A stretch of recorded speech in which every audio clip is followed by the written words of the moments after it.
Direção é a função administrativa que vem logo depois do planejamento e da organização e que dinamiza e aciona a organização. Está relacionada à atuação sobre pessoas e ação.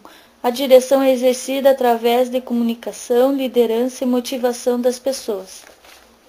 Enquanto as outras funções administrativas, planejamento, organização e controle, são impessoais, a direção constitui um processo interpessoal que define as relações entre indivíduos. A direção está relacionada diretamente com a atuação sobre as pessoas da organização. Para Chavenato, não existem organizações sem pessoas. Elas precisam de pessoas para que possam funcionar. A direção é o processo de guiar as atividades dos membros da organização nos rumos adequados. Portanto, dirigir significa interpretar os planos para as pessoas e dar as instruções e orientações sobre como executá-los e garantir o alcance dos objetivos. A administração das empresas está fortemente marcada pelos estilos com que os administradores dirigem o comportamento das pessoas dentro delas. MacGregor distingue duas concepções opostas de estilo de direção: a teoria X e a teoria Y. No estilo da direção da teoria X, o administrador pensa que não se deve confiar nas pessoas. Ele não lhes delega responsabilidades porque acredita que elas são dependentes e preferem ser dirigidas. O administrador cria um ambiente autocrático de trabalho, uma atitude de desconfiança, vigilância e controle, que não estimula ninguém a trabalhar. Pessoas tratadas dessa maneira tendem naturalmente a responder com falta de interesse e de estímulo, alienação, desencorajamento, pouco esforço pessoal e baixa produtividade. A ação constrangedora do administrador provoca a reação acomodada das pessoas. Quanto mais ele coage, tanto mais elas tendem a se alienar em relação ao trabalho. Segundo Chiavenato, a teoria X representa o estilo de direção definido pela administração científica de Taylor, pela teoria clássica de Fayol e pela teoria da burocracia de Weber, em diferentes estágios da teoria administrativa.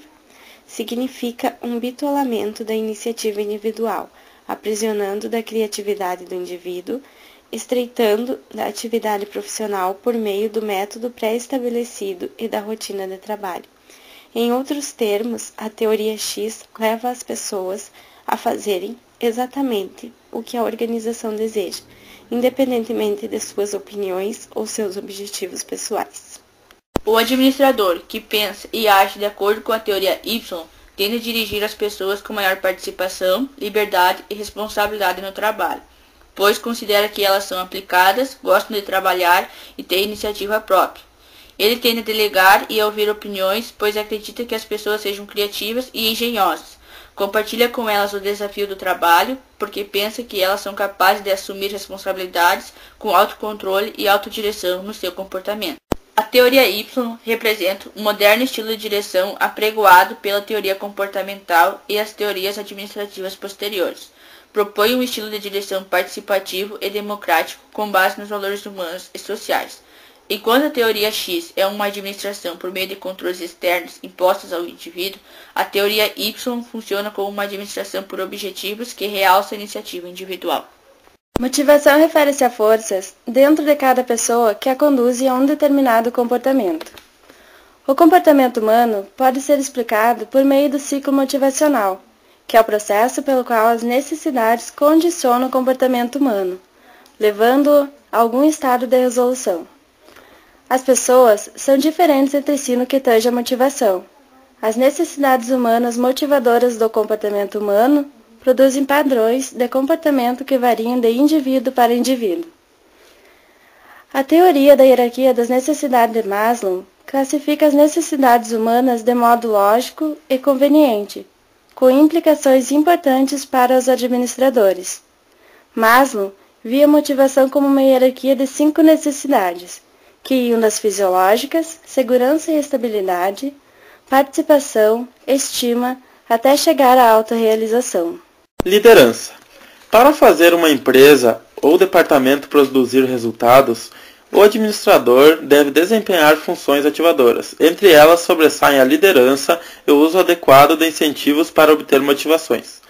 O administrador precisa conhecer a motivação humana e saber conduzir as pessoas, isto é liderar.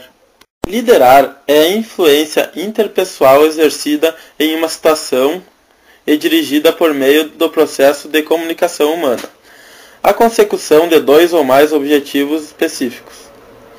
A liderança é um fenômeno social e ocorre exclusivamente em grupos sociais. A liderança é a capacidade de influenciar as pessoas a fazerem o que devem.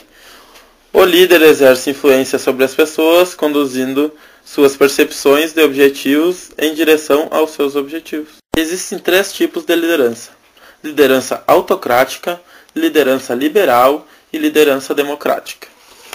Na autocrática, o líder centraliza as decisões e impõe ordens do grupo.